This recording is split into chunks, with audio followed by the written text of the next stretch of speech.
Inshuti zacu ndabasuhuje kandi nongeye kubaha ikaze mu kiganiro.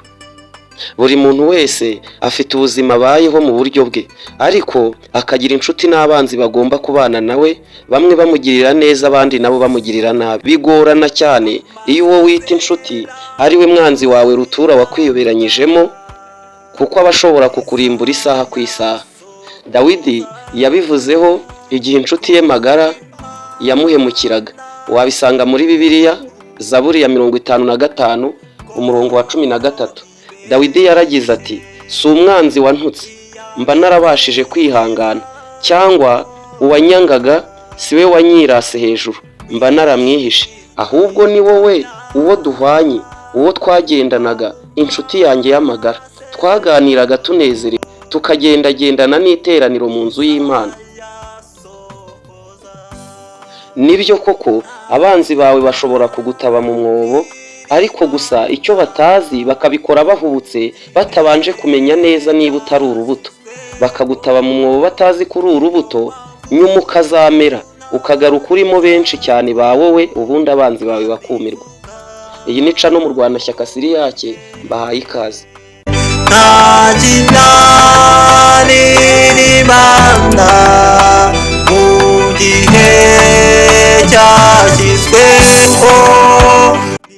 Nibyo koko umwanzi wawe ashobora kugutaba mu rwobo, ariko atazi yuko uri urubuto ruzamera. Iyi mvugo ikoreshwa kenshi n'umuntu wahemukiwe, nyamara akaza kwivana mu ngaruka z'inabi yagiriwe yemye, ahagaze bwuma, atajegera atajegajega, akavamo avuga atarya iminwa ati, wagerageje kuntaba ngo ubutaka bumire, ariko icyo utamenye ni uko nari urubuto cyangwa se nari imbuto. Burya mu bugome hari igihe hatabamo ubwenge buhagije ngo batekereze neza mbere yo gukorera umuntu ubugome. Ushobora kwanga imbuto maze kuzanga bikagutera gutekereza kuzikiza zikajya kure yawe. Muri uko kuzikiza bikagutera gucukura ahantu ukazitabamo uti maze nanjye ndore. Nyamara n'ubundi imbuto nicyo ziba zaragenewe, niryo herezo ryazo. Ziba ari izo gutabwa mu butaka, zikamera, zikongera kwera izindi. Mu by'ukuri rero ntacyo uba ukoze, uba ukoze ubusa. Niba imbuto zaba ari iz'ibishyimbo ugashaka kuzikiza ngo zikuve iruhande, ahubwo uzaba ugize uruhare rukomeye mu kuzikwirakwiza impande zawe zose, noneho ukazasanga hazabarizwa ibishyimbo byinshi cyane biruta n'ibya mbere, bishobora kuzaba bikomeye kandi ari byiza kurusha bya bindi wiruhije utaba. Burya hari ubwo wowe wakwibwira ko naka agiye buheriheri, umugiriye nabi, akaba aguye ubutazongera kubyutsa umutwe. Nyuma ukazasanga nta handi wamushyize hatari igorora, ahubwo ugasanga waramushyize igorora, amerewe neza kuruta uko yari amerewe mbere. Mbese byari kuba byiza iyo umwihorerera uko yari ari, nyamara kwibwira yuko umusunikiye mu byago kwawe, ugasanga ahubwo wamusunikiye mu biganza by'Imana byuzuye imigisha, ahubwo yabaye neza kurusha uko yahoze mbere. Nibyo koko ntuzigera ubuza umuntu ushaka kuguhemukira kubikora, kuko akenshi ntazabanza kukubaza ngo abigusabire uruhushya ngo mubyumvikaneho, ahubwo uzahora ufite inshingano zo kwivana mu byago abaguhemukiye bazagushyiramo. Nubivamo nibwo uzavuga uti, bagerageje kudutaba nyamara burya twari imbuto. Cyangwa uti, wowe wagerageje kuntaba ariko ntabwo byagukundiye, kuko ndi urubuto, nashibuka igihe icyo ari cyo cyose nkongera nkamera.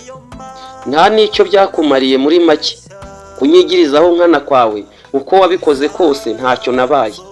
Ubutaka n'imbuto ni ibintu bibiri bikomeye cyane mu buzima bw'ibinyabuzima byose biriho ku isi, kuko nibyo bituma inyoko y'ibinyabuzima byose bibasha gukomeza kubaho muri rusange, kandi bikikuba mu mubare utagira ingano bibyara cyangwa se byera. Uko byamera kose bigakomeza kubaho mu rusobe rw'ibinyabuzima, yewe no kubibangamira bikaba kenshi bitashoboka ko hari icyabitangira. Inkomoko y'iyi mvugo igira iti, wagerageje kuntaba ariko ntiwamenye yuko ndi urubuto, ni imvugo yabarijwe mu Cyongereza n'Icyesipanyolo mu gihe kinini cyane, nyuma iboneka no mu zindi ndimi, isakara hose.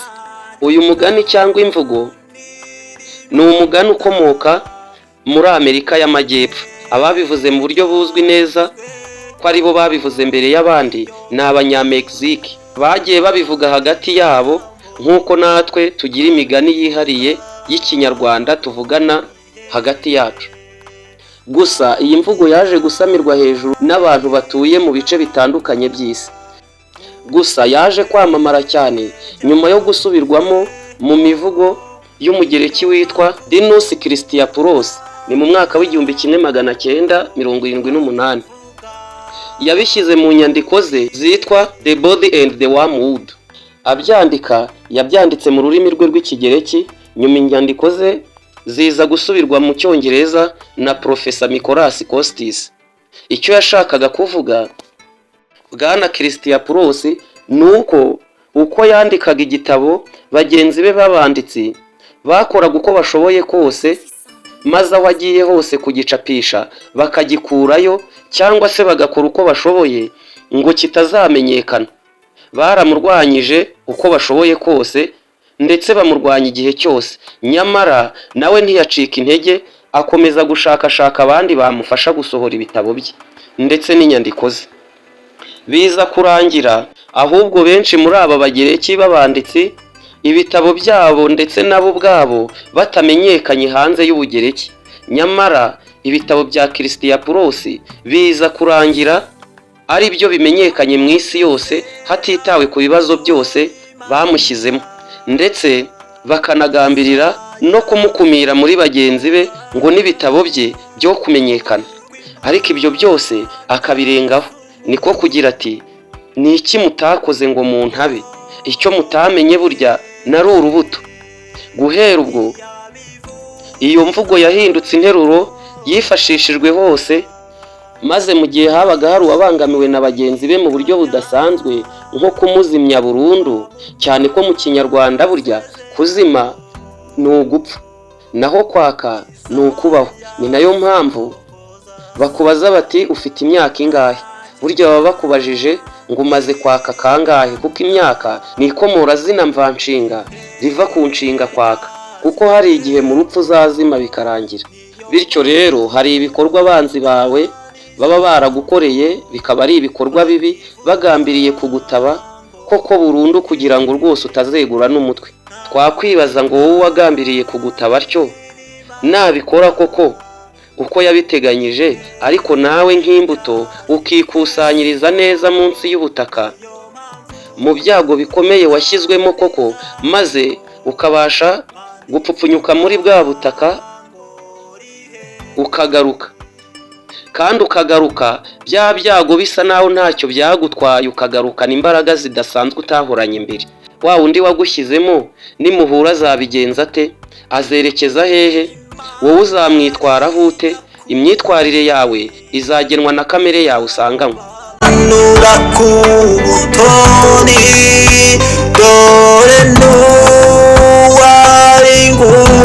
Ku rundi ruhande hari umwanditsi w'umufilozofi w'umugiriki witwa Lichias Nuyusinika wagize ati ntacyo muzanjugunye mu birura, ariko bitinde bitebuke nzagaruka, kandi nzagaruka ari njyewe uyoboye igobe ry'ibyo birura, nzaba ndi umwami wabyo.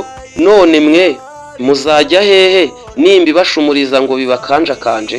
Nshuti bakunzi bacu, tugeze ku musozo w'iki kiganiro, ariko twibuka ko na Yesu ubwe yavuze yuko nta kizabuza ibigeragezo kubaho, ariko ngo ubizana azabona ishyano.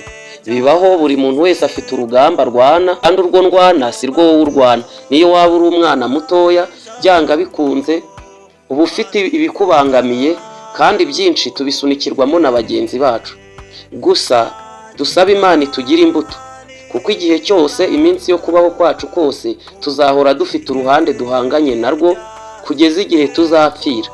Hari igihe rero urwo ruhande ruzadusunikira mu mwobo, nyamara tukazashibukamo tumeze nk'imbuto, tukazaba igiti cy'inganzamarumbo gikomeye.